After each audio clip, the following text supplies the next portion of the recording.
وقل رب ارحمهما كما ربياني صغيرا। ও আল্লাহ, ছোট্টবেলা বাবা মা যেমনি আমার আদর দিয়ে সোহাগ দিয়ে কাছে টেনে নিয়েছে, কিয়ামতের দিন কবরের ভেতরে তুমিও আমার বাবা মারে আদর করে কাছে টেনে নিও। পড়েন আমিন। চিল্লায় পড়েন আমিন। এজন্য ইবাদত হবে একজনের, তিনি কে? আর ইহসান হবে কার সাথে? এজন্য মা বাবার দোয়ার দরকার আছে না নাই? পৃথিবীর যত আল্লাহর ওলি আছে, যত পীর সাহেব আছে, সবাই এই পুরো কোরআন খতম করে যদি একটা গ্লাসের পানির মধ্যে ফু দেয়, আর আপনার আম্মা শুধু বিসমিল্লাহ বলে আরেকটা গ্লাসের পানির ভেতরে ফু দেয়, আল্লাহর কসম আপনার মায়ের দোয়াটা আগে কবুল হয়ে যাবে। এজন্য মা বাবার খেদমত করেন। আপনার বড় পীর সাহেব হলো আপনার বাবা, আপনার বড় পীর সাহেব হলো আপনার মা। দুনিয়ার সবাই দোয়া করলে ওই দোয়া মিস হয়ে যেতে পারে, মা বাবা দোয়া করলে মিস হবে নাকি? হবে। অনেক ডাকাইতেছে দেখবেন মাজারের উপরে মশারি দেয়, আছে না নাই?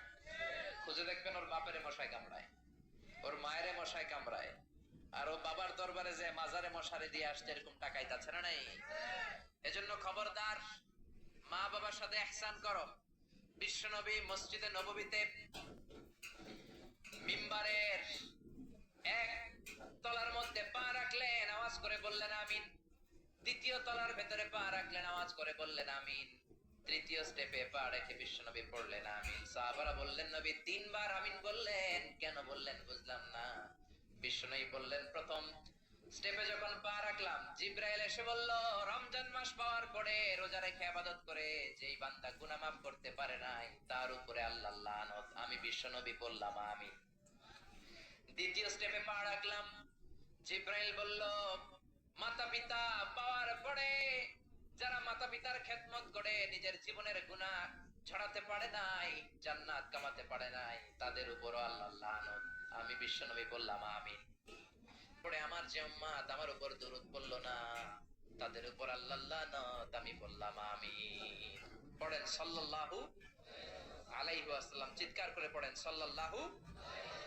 এজন্য মাতা পিতার খেদমতের দরকার আছে না নাই? গোটা বিশ্বটা একদিকে, মায়ের দোয়া আরেকদিকে। চিল্লায় বলেন ঠিক কিনা?